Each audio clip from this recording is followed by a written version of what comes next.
IVM.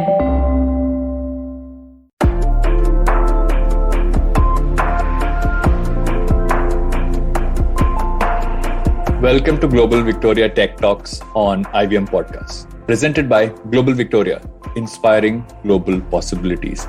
I'm Varun Duggirala, and today I'm going to be speaking to Daniel Visser, the founder of Wicked Witch Software.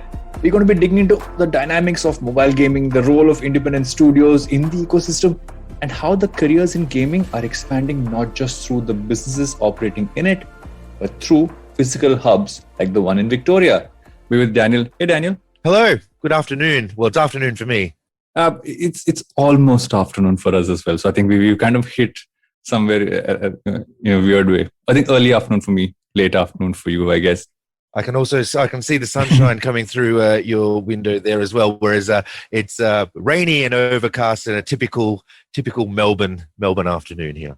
You know, when we did speak some time back before we started off the recording, and I was thinking about all the stuff which I want to talk to you about. But what I wanted to kick this thing off with is, I'd love to hear about your journey in the gaming space and how that's kind of evolved over the years. And I'd love to start with that and how Wicked Witch happened and everything else. That's a good place to start. Not a problem. You'll have to cut me off because talking about myself is one of my favorite subjects. So please, if I'm let go too long, look out. I'll bore everyone to death. So I'll come in between. Make sure you keep it moving. All right.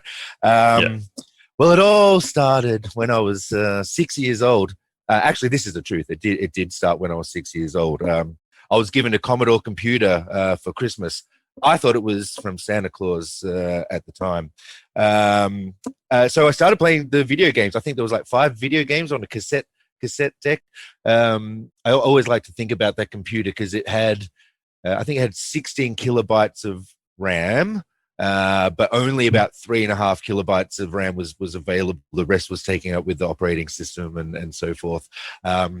So after I played those games, I had fond memories of Choplifter and Cops and Robbers and a couple of classics. I think they had like a Pac-Man clone on there or something like this.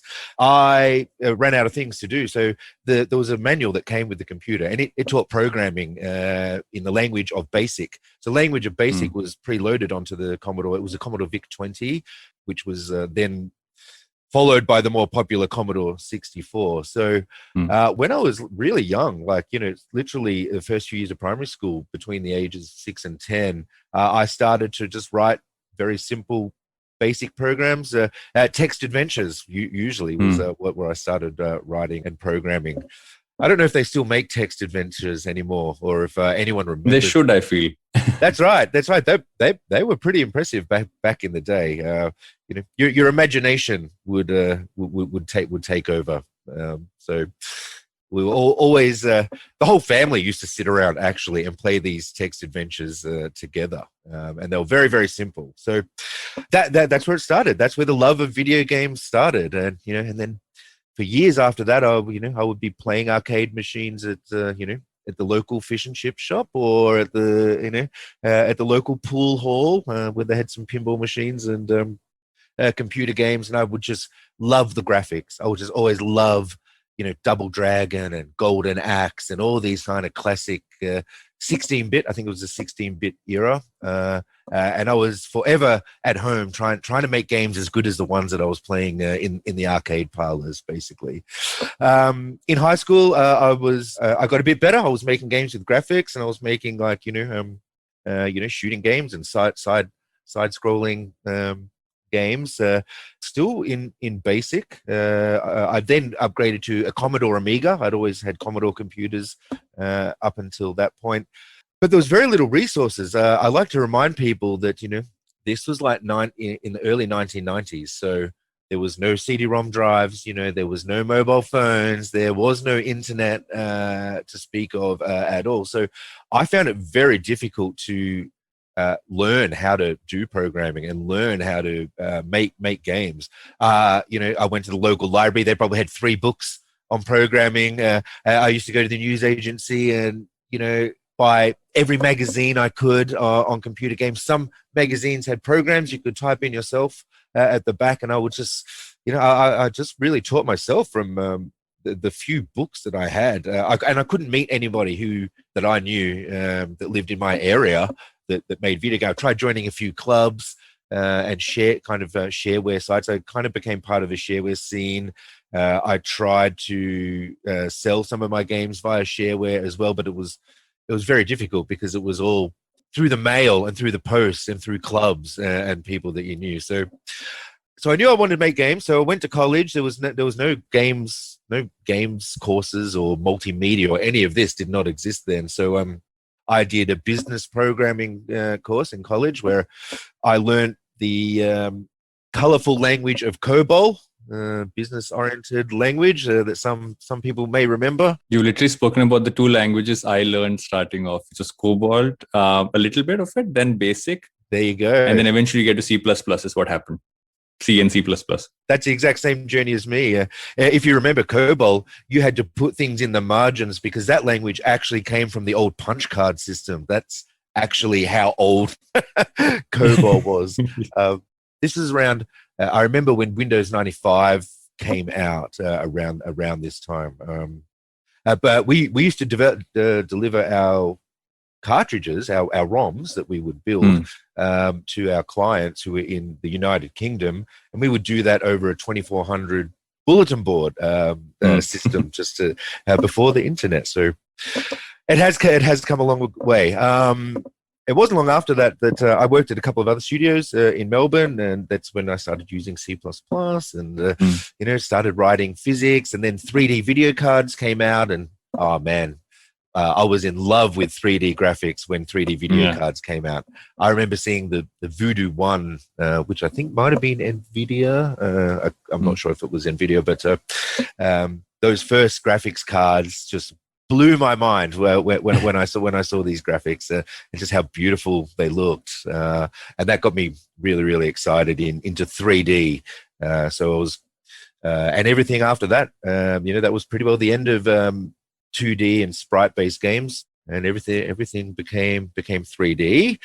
So after working at those studios for a few years, I made lots of friends and other people in the industry, programmers and artists and sound engineers and designers, and we can talk a little bit more about all the different disciplines that are in video games a little bit later. But and then I was crazy enough to start my own studio, like an idiot. And what led you to do that?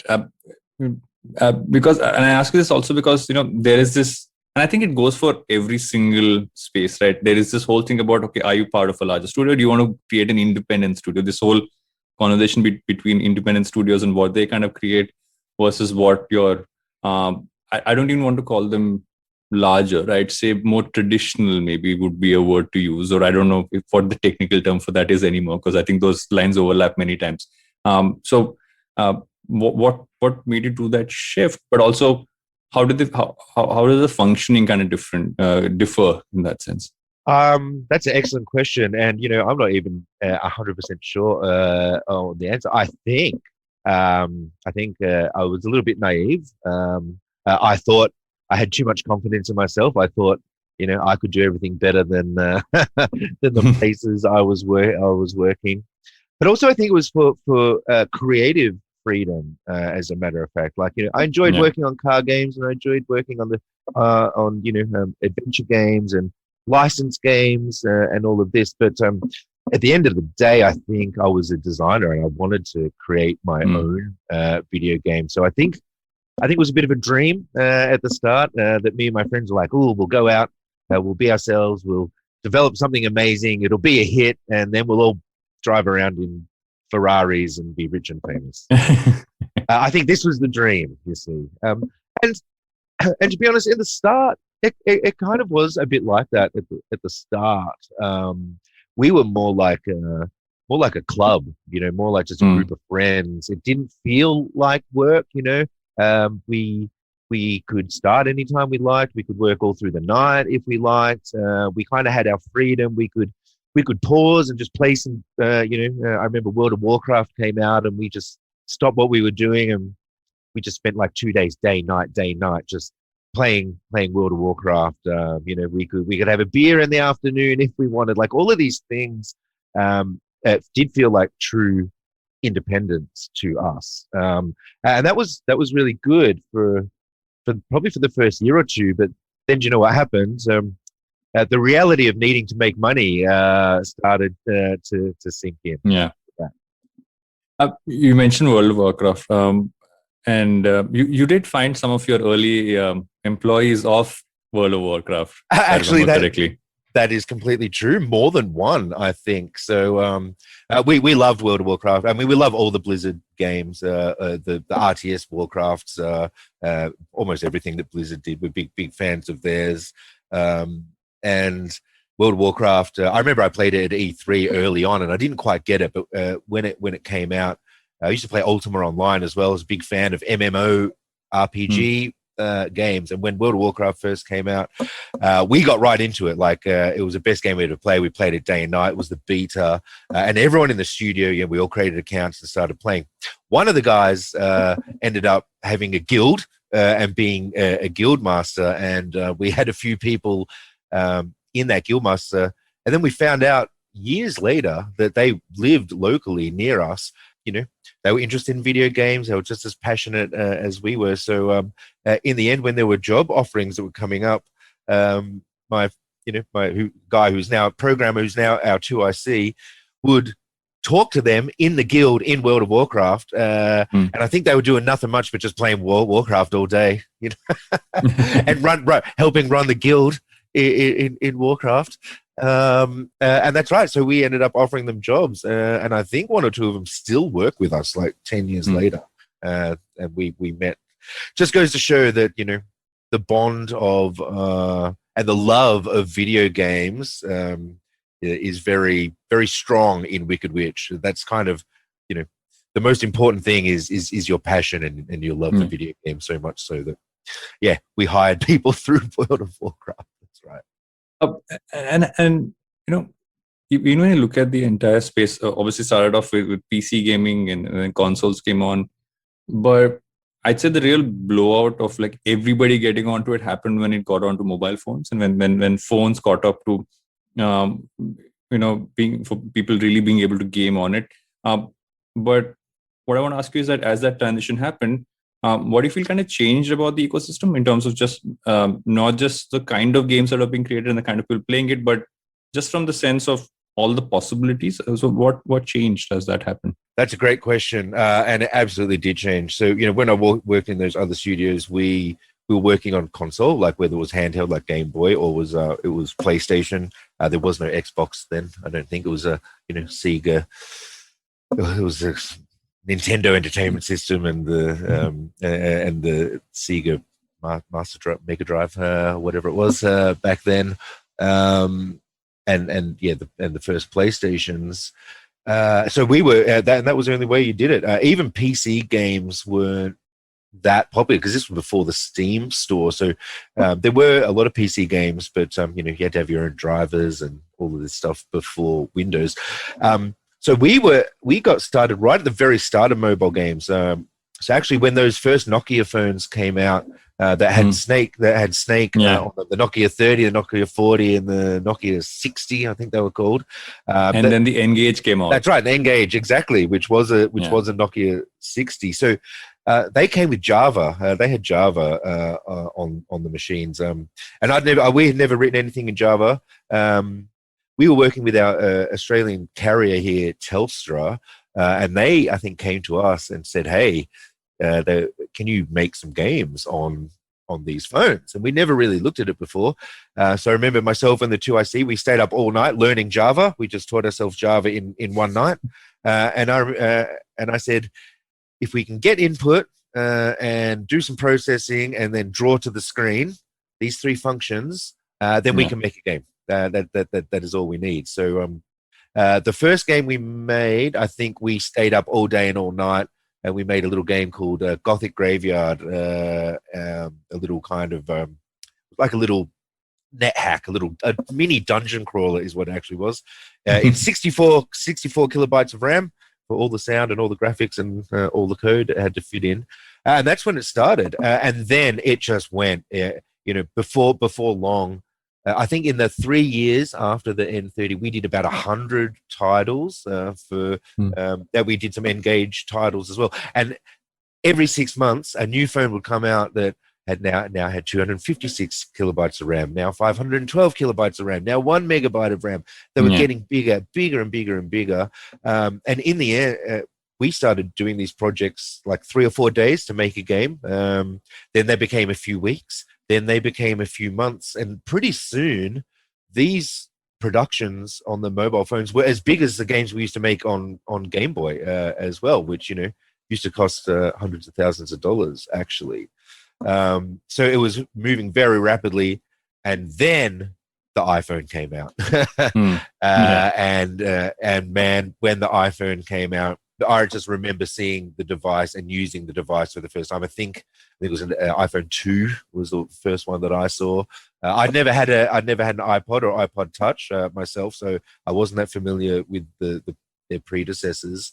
But as soon as I saw that touch screen, because do you remember how convoluted all the menu systems were, using a keypad to access menus, and all of a sudden you could just press on the thing you wanted, and remember all the shortcuts that you have to do, and that's right. And it just changed the world, is what it did. Not it changed the world, and before we knew it, everyone was asking us to make iPhone games. And then, credit to Apple, the App Store itself, the fact that they had their own shop that you could independently publish your own game to the shop. So it means developers all of a sudden had an access to a marketplace of hundreds of millions of customers for the first time ever, without needing to go through a publisher and a manufacturer and get discs or cartridges printed. It was all electronic.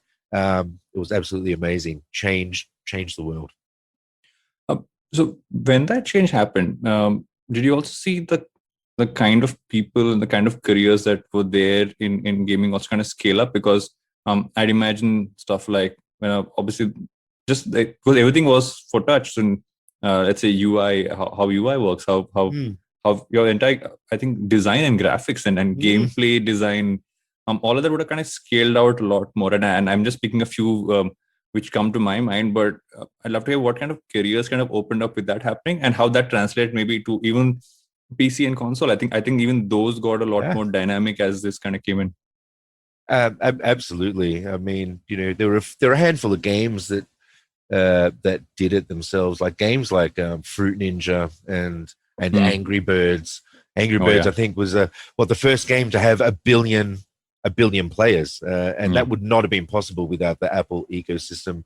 I think a few things. I think culturally, yes, the style and the simplicity and the casual gaming. I think really evolved, and as you said, then transcended into other markets and consoles. There was a much bigger take up of females playing video games, which we hadn't seen. It used to be heavily dominated male audience, which was really great to open up the diversity in the target audience and the types of games that were coming out. They weren't all just shooting and killing and beating up anymore. to generalize a little bit, which so you got a lot of different content, a lot more storytelling, and I think that did permeate through lots of consoles. So the content was changing. Then, to your point, I think the developers changed as well. It became so accessible.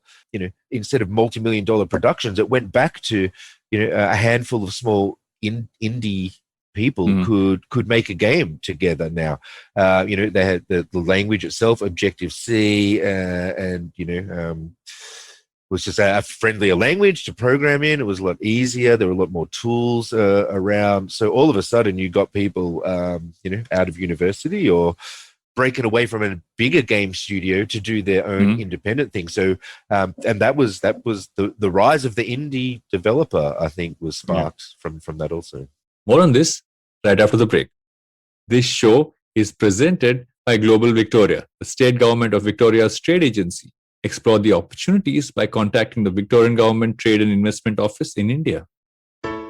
Complementing India's exponential growth in the gaming industry, Global Victoria the state government of Victoria's premier trade facilitation agency, through its trade and investment offices in India, is pursuing strategic partnerships in this emerging sector. Victoria has a strong reputation in the gaming world, with Melbourne being home to more than 50% of Australia's gaming studios, hosting one of the largest digital gaming events in the world, Melbourne International Games Week, offering 29 games-related courses from 20 institutions and producing global hits such as Moving Out, Crossy Road, Florence, Flight Control, and BAFTA award-winning Untitled Goose Game. To discover options to study, invest, or partner, please reach out to their offices in Bengaluru and Mumbai. In the Victoria space, what have we seen kind of come up over time, both from, say, an education standpoint, career standpoint, just like the overall ecosystem? Because it is a large part. I mean, just the number of studios, the number of courses, etc., has kind of scaled up. So how has that kind of grown, and what has that kind of added to? I think it also adds to the community, right? There's an online community in gaming. It's always I'd say a more physical community of sorts as well when you're in the same space. Yeah, I would agree with that. I think we're quite lucky to be in Victoria. Actually, there's quite a few agencies. They've changed names over the years, both state and federal. But absolutely, Film Victoria springs to mind as one of the earliest supporters of the games industry. Who, they support us with grants and kind of mentorship programs and things like this. During Melbourne International Games Week, they sponsor, Women in Games and Games for Change initiatives, which are really important to bring together the diverse audience that is the game creators in Victoria and Australia. The Game Developers Association of Australia, which ran for 15 or 20 years, which I was a member of, did its best to try and shine some light on the growing industry of talented people all around Australia, and the IGEA also now is kind of representing the developers. So we've been lucky to have some government support, the federal research and development tax offset, and then these organisations and communities as well. The IGDA as well. There's been quite a few over the years, and then we all get together and celebrate during Melbourne International Games Week, where we all come together.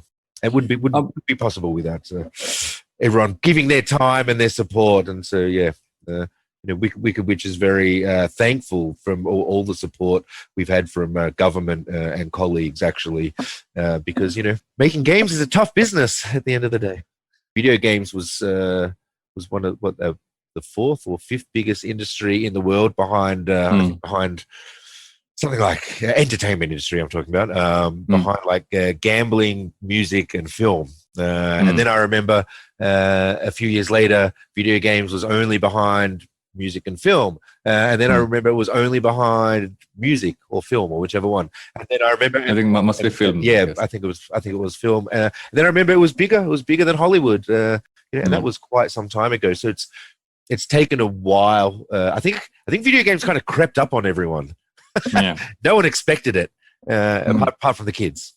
I'd love to get a point of view on this. Many people say that it grew because people who gamed were online and they connected with other people who were in the gaming space, and that online community helped in two ways. One is it helped people find people who enjoyed the stuff they did, but also in many ways it also kind of helped develop the kind of games that people wanted to play. And so you kind of, I think the online community kind of, I guess, brought the world a lot closer, and that's what made the games that we have today. Absolutely. Like, playing games is fun, and I don't want to get too deep or philosophical or psychological about it, but, I think for a lot of people, video games at a young age can become a lot of people's best friend. And so people develop a very deep and personal bond with video games that usually lasts a lifetime, especially if they're, maybe not so good at school or not so good at sport, or, other things in their life aren't going so well. Video games are always there for them. And I believe that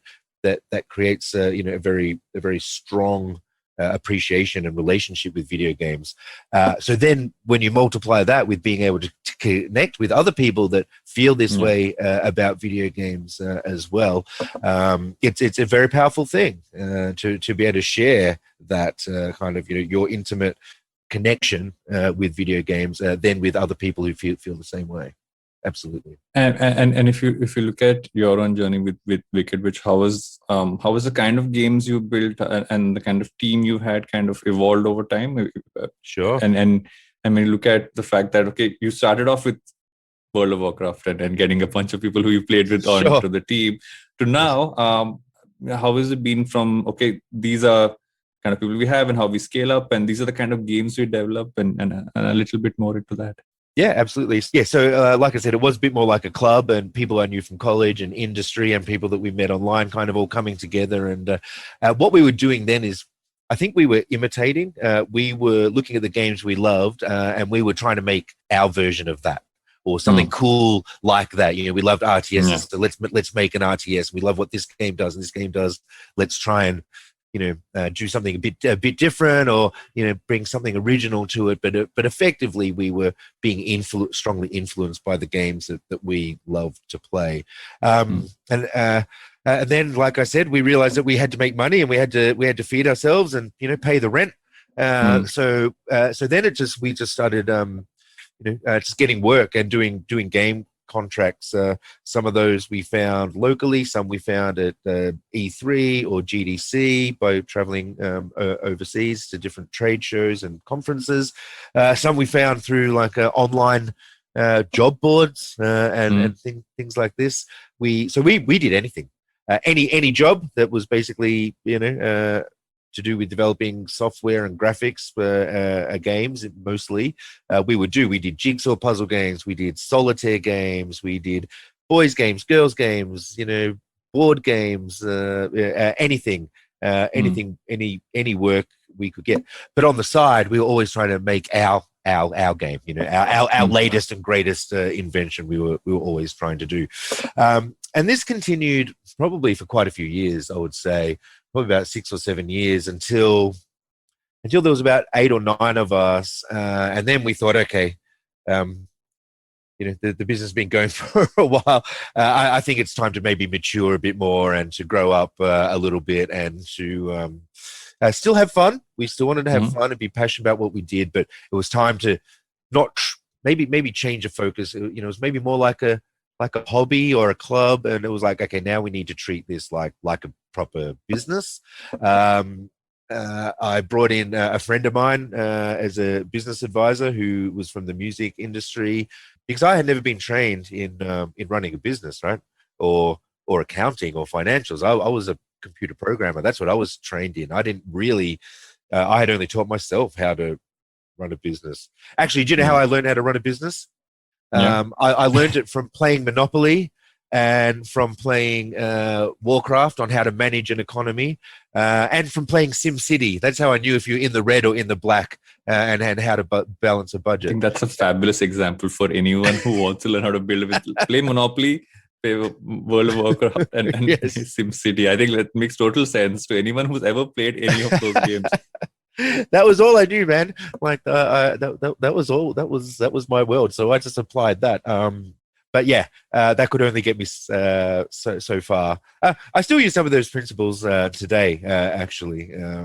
But now I'm surrounded by people. We've got great accountants, and we have lawyers, and we have business advisors, and a great executive team within the studio. So eventually, you realize you can't do everything yourself, and you need the everyone expertise in their field to get a bit better.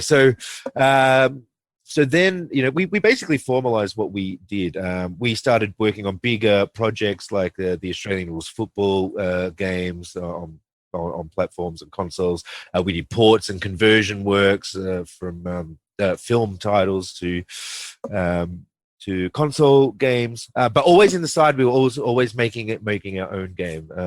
We made a game called Catapult King that was published by EA Mobile.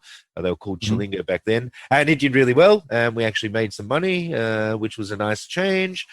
So we just kept investing everything we would make from work for hire projects or from our original games that were successful. We just kept investing that back into the company, whether that was hiring more people, getting more talented programmers and artists, building more new technology, investing in another game, and just all kept going back in. And so that's how it kind of evolved from just us kicking around in the garage to having a proper office, paying our bills, and and the projects were bigger, big budgets, big deadlines, big expectations. So you can't muck around when you're dealing with projects of that size. You also did and have done a bunch of work in India as well, right? You've done a bunch of stuff with Reliance, and I'd love to kind of understand what all you kind of guys have done, what your interactions with the Indian gaming community have been like, and stuff like that. Yeah, sure. So we started working with a couple of Indian companies quite a few years ago, around in those Nokia days, actually. I know you guys, kind of like cricket. Over there. Kinda is an understatement. So we actually made Sachin Tendulkar's tapathon and very small batting games. We made a few of those. I actually like cricket myself. I'm not a huge sports guy, but cricket is probably my favorite sport. The Australians, we're not too bad at cricket from time to time as well. So that was our first introduction to working with India, and that was all done through the internet and on the telephone originally. I finally got to meet those guys years later when I came across to India a few years ago on a government trade mission. Yeah, I think it was the Victorian government that supported that. Forgive me if it was federal, but I think it was a state initiative, because we have quite a few trade missions that are both state and federal to different places. So I was lucky enough to go. I think it was part of a sports technology mission, actually. So it wasn't specifically video games. It was about all kinds of sports technology. And us having made cricket games and football games and rugby games before, we came across and we got introduced to a bunch of companies in India. We also work with some graphic teams in India as well. A company called Technicolor, which is a huge company that provides mostly 3D graphics, I believe. They help us make all our players. I think they even work on FIFA as well. They help us with that. And it was on that trade mission that we got introduced to Reliance. My understanding that Reliance is a huge group of companies, one of the biggest corporations in the world, or something like that. Massive company. But they were kind enough to meet with us, and since then, with some help of some government assistance as well on the communications, we've been talking for a couple of years, and eventually we developed one of our most popular games, which is Catapult King, for Reliance's set-top box, actually, which is a device that you plug into your television, and it's connected to the internet, and you can download and play games on that as well as a range of other services. So so we have done that game, and I believe, in fact, we were just talking to them recently. I think it's going to be launching in the next few weeks, as a matter of fact. So good timing. So anyone listening to this, and if you have a Reliance set-top box, you should go out and download Catapult King. And we look, they've been great to work with so far. We're also talking about bringing some of our other titles across. So, so we've worked with quite a few Indian companies over the years, and I hope it continues. And when you look at the broader gaming space and where it's at right now, if you had to kind of say, okay, this is what you're seeing as trends looking towards the future, these trends and careers looking towards the future, and what's kind of opening up, what would those be? Okay, that's a bit of a loaded question. What is the future going to be like? Who can predict? When I first started using these VR headsets, I thought, I've been following VR for about 20 years, and it was never a great experience. When I used the recent Oculus and Vive headsets, I thought, wow, VR is finally here. Everybody's going to own one of these, but actually the take up is pretty low. Is kind of slow. Yeah, that's right. My grandmom's a big fan. Oh, yes. Yeah, right. My 90-year-old grandmother Fantastic. wears a VR headset quite a few. I'd say, I don't know if it's quite a few hours or it's minutes, depending on the day, I guess. And she watches. So she's always loved to travel. She didn't travel too much in her early years, so she traveled in the last decade or so. She actually gets to experience different places and different and she used to be a botanist. So she likes to and she has like an entire greenhouse and stuff. So she actually loves to see gardens and flowers from across the world. Right. So it was an interesting experience for someone who, like, she's 90 and like I bought her that for her birthday a couple of years ago, and she's just like in it all the time. And yeah, so. Actually, we are friends with another studio that provides VR experiences to aged care facilities. Actually, for a very, very similar purpose. And all those travel apps, see the Eiffel Tower or see the Grand Canyon and things like that. Because it is a pretty thrilling medium. When you use it. I think it just, it still has some problems. So, it's hard to predict what is going to be next. There was a lot of talk about, is the PlayStation 5 and the Xbox Series X, is this the last console?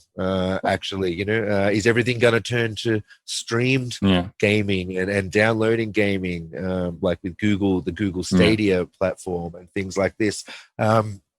Is every country in the world ready for that with the internet and bandwidth? Personally, I don't think so, but these are the things that are getting ready. The developments in artificial intelligence, and machine learning. That I think we're only seeing the very beginnings of that now. Voice recognition and assistance, like just look at Siri on your iPhone and now Cortana on Windows or whatever. All these technologies I think are difficult to predict. You don't know. They all seem amazing. You don't know which ones are really going to penetrate and change and disrupt. Who could have predicted Uber? Just out of nowhere. It's very, very difficult. What I can predict is the second part of your question, which was the kind of the jobs and the roles and the disciplines. It's good to talk about that. I think I don't think programming will ever completely go away. It may abstract to different layers. There are a lot of tools now like Unity and Unreal Engine that help you make video games without needing to know as much low-level programming. But at the end of the day, someone still has to program those, and then someone still has to fix bugs in those, and someone has to still adapt them away. So, computer science and knowing how computers work, I think that's going to stay for a while. It might change languages and it might change formats, but the role of the programmer, I think, or the software engineer, I think is. That's the main thing that we do, right? Because video games are programs, so you need programmers to make them. The second component is art. Video games are a very interesting mix of science and art. There's the programming, like in all kinds of software, but then there's the art, like in film and music and storytelling. And video games rely on these two very different things to come together in a unique way. So the art will never go away. The storytelling will never go away, and that comes in lots of forms. We've got concept artists, people who still draw our pictures. We have 3D modelers. We have sculptors.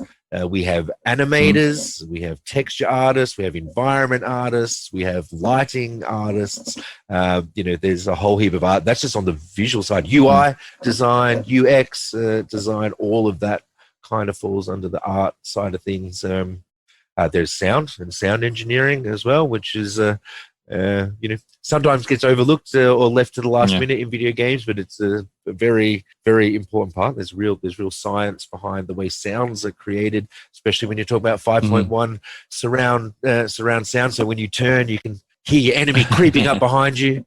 or whatever it is. And then there's, all the other roles like quality assurance and testing is a massive part. Very difficult job. A lot of people think, I like video games. I'm used to playing video games. I'll go and get a job as a video game tester. But actually, you need very strong analytical skills, and you need a lot of patience. Like, playing a game is fun when you're doing it for fun, but when you have to play that game day in, day out, over and over, the same level again and again and again, trying to find bugs, it's a test of your patience.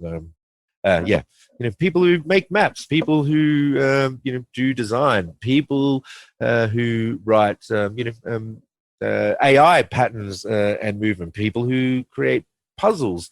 Then there's producers and project managers and all of these things. So there's a very wide range of disciplines that all come together in video games, and I think if anything, video games need more of these now. Like it used to be that a lead video game was made by one person. He would do the programming, he would do the art, and he would do the sound, and he would manage it himself.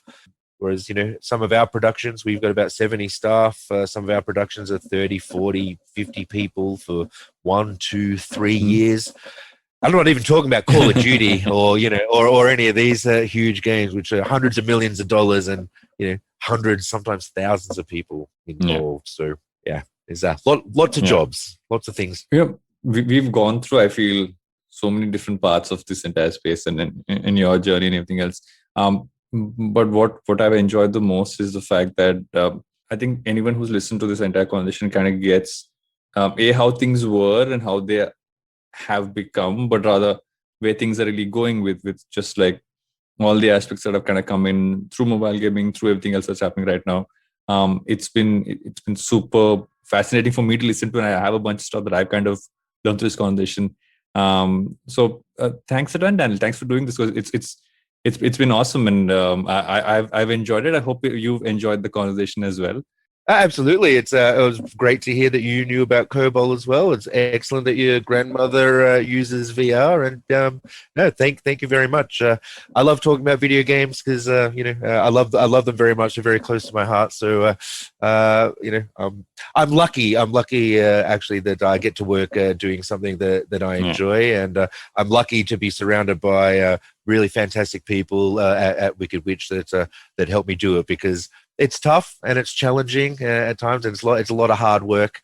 I feel quite blessed, actually. So thank you for sharing the discussion with me. Also, I appreciate it. And thanks for coming on Global Victoria Tech Talks on IBM Podcast. You're welcome. Take care. I hope to keep in touch in the future. Likewise. Thanks a ton. Okay. This show is presented by Global Victoria, inspiring global possibilities. Thank you all for tuning in. Do subscribe to the podcast if you're listening to us on Google Podcasts or Apple Podcasts. Do drop us a rating and review. You'll be helping us out tremendously.